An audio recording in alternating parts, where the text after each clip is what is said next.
Job interview series का एक और वीडियो। आज हम बात करेंगे वो सारे के सारे बायसेस की जो सारे के सारे इंटरव्यूअर्स को रहते हैं जब वो आपका इंटरव्यू ले रहे होते हैं। अब इन बायसेस के बारे में ना ही सिर्फ एचआर्स और इंटरव्यूअर्स को पता होना जरूरी है क्योंकि शायद उन्होंने अपनी मैनेजमेंट की पढ़ाई ठीक से नहीं करी है, बल्कि जो पोटेंशियल जॉब सीकर्स हैं, आप लोग जो इंटरव्यूज देने के लिए जाते हो, आपको भी उतनी ही बखूबी से जितने भी इंटरव्यूअर्स हैं, चाहे वो किसी भी लेवल ऑफ हयाकी है, उनके बायसेस के बारे में पता होना चाहिए ताकि आपको इंटरव्यू में ही समझ में आ जाए कि ये किस तरीके का इंटरव्यू है, क्या ये फेयर इंटरव्यू है या फिर एक बायस्ड इंटरव्यू है। और फिर ऐसी जॉब्स में आपको सिलेक्ट होने का तो सोचना भी नहीं है।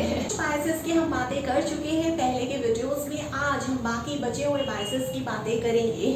पहले बायस का नाम है कल्चरल फिट बायस। कल्चरल फिट बायस की वजह से क्या होता है कि जितने भी इंटरव्यूअर्स हैं, अगर उन्हें इंटरव्यूज में अपने कल्चर का कोई कैंडिडेट मिल जाता है, कल्चर से यहाँ मेरा मतलब है इमोशंस यानी कि जिस तरीके से वो इमोशंस को एक्सप्रेस करते हैं वैसा ही उनको कैंडिडेट इंटरव्यू में मिल गया जो उन्हीं की तरह इमोशंस को एक्सप्रेस करता है। क्यों? क्योंकि वो उसी कल्चर से बिलोंग करता है।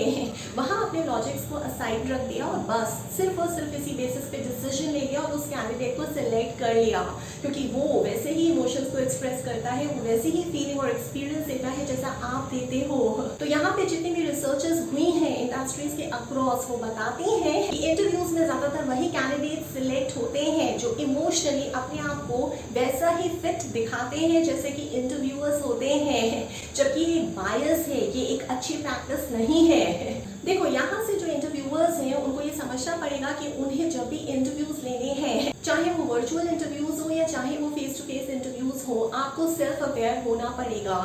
आपको ये पता होना बहुत ज़्यादा ज़रूरी है कि किस किस तरह के बायस किस किस तरह से आपको अफेक्ट कर सकते हैं और उनको दूर करने के लिए आप क्या स्टेप्स उठा सकते हैं ताकि आप लोग हर इंटरव्यू में एक डाइवर्स और टैलेंटेड कैंडिडेट को ही रिक्रूट करो। तो यहाँ से इंटरव्यूअर्स का करेक्शन हो गया कि अगर आप सेल्फ अवेयर हैं तो आप इमोशंस को अलग रख के और लॉजिक के बेसिस पे आप उस कैंडिडेट का सिलेक्शन करने जा रहे हो। लॉजिक के बेसिस पे कैसे करोगे? फिर से वही कॉस्ट बेनिफिट एनालिसिस करनी है, उस कैंडिडेट का स्किल सेट देखना है, डिटेल्ड नोट्स लेने हैं उस कैंडिडेट के हर जवाब से रिलेटेड, उसका एक स्कोर कार्ड रखना है और लास्ट में आपको परफॉर्मेंस का प्रिडिक्शन करना है उस कैंडिडेट का। और ऐसा आपको सारे कैंडिडेट्स के लिए करना है जो इंटरव्यूज में बैठे हुए हैं आज आपके साथ। और फिर लास्ट में आपको स्कोर कार्ड्स में जितने भी आपने रेटिंग की है उस कैंडिडेट की, उसका जो परफॉर्मेंस प्रिडिक्शन है वो देख के, डिटेल्ड नोट्स देख के आपको कैंडिडेट का फाइनल सिलेक्शन करना है। अब देखते हैं कि यहाँ से जॉब सीकर्स को क्या क्या बेनिफिट्स हो सकते हैं। तो कल्चरली फिट बायस से जो पोटेंशियल जॉब सीकर्स हैं वो अपना बेनिफिट कैसे कर सकते हैं। ऐसे ही आपको इंटरव्यूअर के नाम का पता चलता है कि ये शख्स आपका इंटरव्यू लेगा, उसके अलग अलग प्रोफाइल्स पे जाओ जो उसने अलग अलग सोशल मीडिया प्लेटफॉर्म्स पे बना रखे हैं और उन प्रोफाइल्स को देख के आपको एक हिंट मिल जाएगा कि वो किस कल्चर से बिलोंग करते हैं।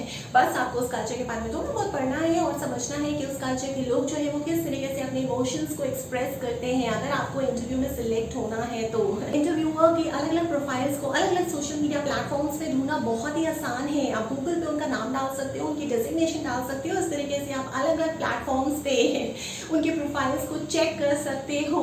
दूसरा बायस जो इंटरव्यूअर्स के साथ साथ चलता है, बहुत ही सालों से चला आ रहा है, आज भी चलता है और पता नहीं कितने सालों तक और चलता रहेगा।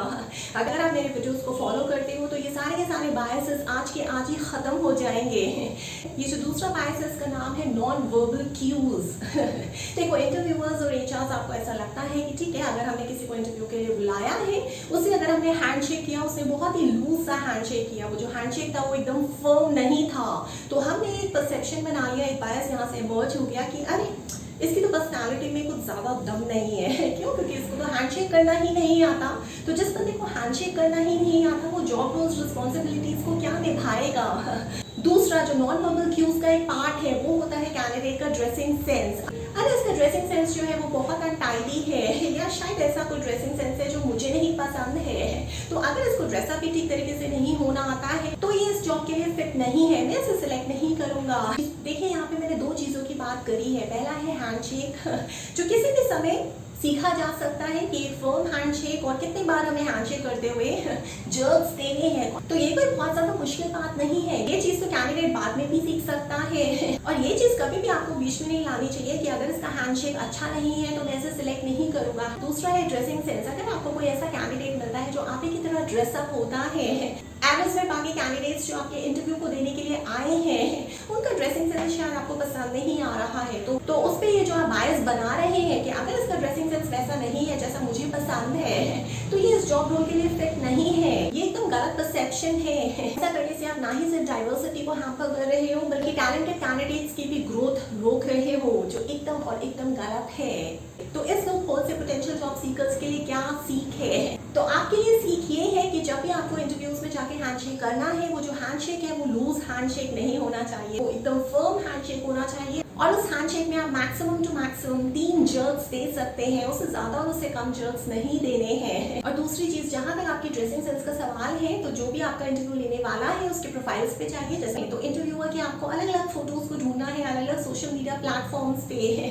उन फोटोज को ध्यान से देखिए कि जब भी वो किसी मीटिंग में जाते हैं या वो कोई प्रोफेशनल लेक्चर लेते हैं या फिर जब भी वो वर्क एनवायरनमेंट में होते हैं, वो किस तरीके के कपड़े पहनते हैं, आप उसी तरीके से अपने कपड़े जो है वो एडजस्ट कर सकते हैं। ऐसे करने से आप अपने सिलेक्शन के चांसेस और ज्यादा बढ़ा रहे हैं इंटरव्यूज में। तीसरा बायस जो इंटरव्यूअर्स को आजकल घेरे हुए है उसका नाम है एंकरिंग बायस। एंकरिंग बायस से मेरा मतलब ये है कि इंटरव्यूअर्स ने पहले से ही कुछ प्री सेट कंडीशंस लगा रखी है। इनफैक्ट उनके दिमाग में एक छवि बनी हुई है कि हमें पता है कि एक आइडियल कैंडिडेट इस जॉब पोस्ट के लिए कैसा होना चाहिए। तो इस तरीके की जो प्रीसेट पिक्चर्स है जहाँ पे इंटरव्यूअर्स पहले ही डिसाइड कर रहे हैं कि आइडियल कैंडिडेट जो है वो इस जॉब पोस्ट के लिए ऐसा होना चाहिए, ये करना भी गलत है, ये एक तरीके का बायस है। इससे भी आप डाइवर्स वर्क पूल को अपनी कंपनी में आने से रोक रहे हो क्योंकि आप उन्हें सिलेक्ट ही नहीं कर रहे हो। क्यों? क्योंकि आपके दिमाग में ऑलरेडी आपको इंस्ट्रक्शन दे दिया है कि जो आइडियल कैंडिडेट है वो इस तरीके से होना चाहिए, और वो इंस्ट्रक्शन आपके दिमाग में कहाँ से आया है?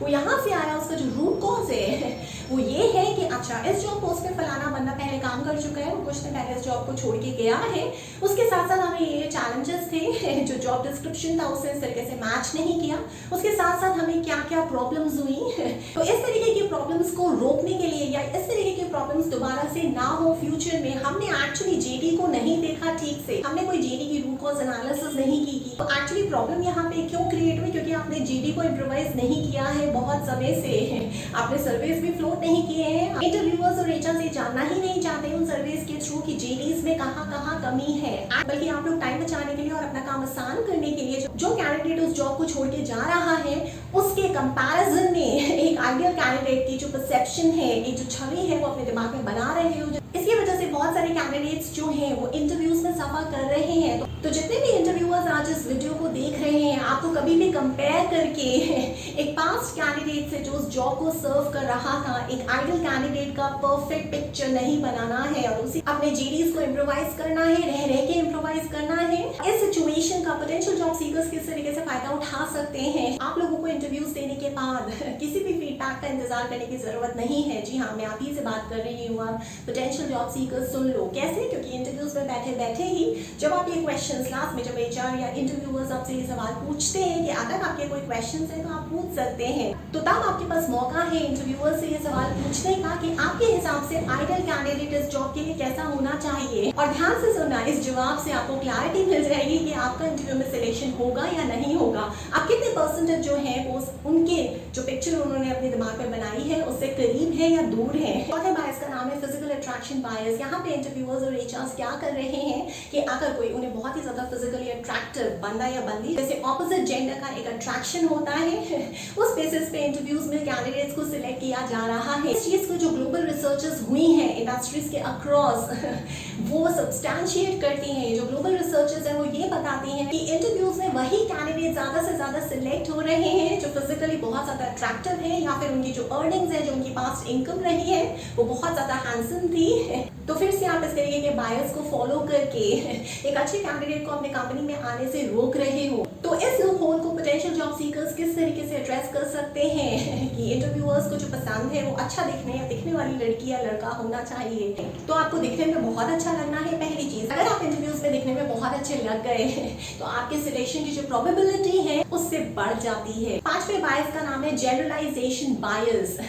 इस बायस में जितने भी इंटरव्यूअर्स और एचआर्स हैं वो क्या कर रहे हैं, जब वो इंटरव्यूज में बैठते हैं तो अगर कोई थोड़ा बहुत नर्वस हो रहा है, अगर उसमें इतना कॉन्फिडेंस शो नहीं हो रहा है, आप लोग यहाँ से एक जनरलाइज्ड फ्रेम बना रहे हो और उस जनरलाइज्ड फ्रेम में इंटरव्यूअर्स ये सोच लेते हैं कि अगर ये बंदा इंटरव्यू में नर्वस हो रहा है यार तो ये तो बहुत छोटी सी चीज है, जब ये जॉब में आ जाएगा फिर उसे बहुत बड़े बड़े काम करने हैं तो ये बिल्कुल भी नहीं कर पाएगा और इस वजह से हम इसे सिलेक्ट नहीं कर रहे हैं, ये बिल्कुल भी इस जॉब के लिए फिट नहीं है, क्योंकि हमने एक छोटी सी चीज को जनरलाइज्ड व्यू दे दिया, एक छोटी सी चीज से हमने निष्कर्ष निकाला कि बाकी चीजें भी अपने जॉब रोल्स को भी नर्वस रह के ही हैंडल करने वाला है, जो हमें नहीं करना है।